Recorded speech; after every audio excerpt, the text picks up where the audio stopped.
Yo, what's up guys? Kahapon na namumblema ako kung paano ako makakabili ng bigas.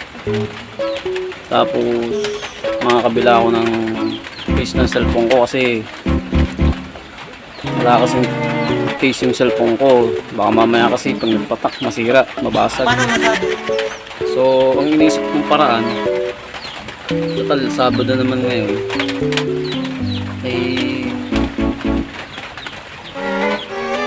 nag-chat ako kay Meta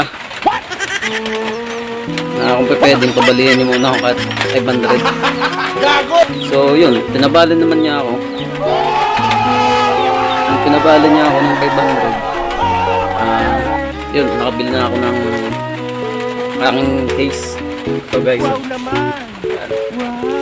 tapos nakabili pa ako ng bigas. Makakita, ganun, pwede pa lang mangutang bumalik kay Meta. Kasi wala pa nga tayong sahod sa mga maliliit na mga followers, no. Nakakapangutang pala. So, pinajigas pa nga niya. Sa mga gustong mangutang, bumalik, pwede nyo subukan. Check nyo si Meta. Galing mo sumagot. Ang lakas makasa.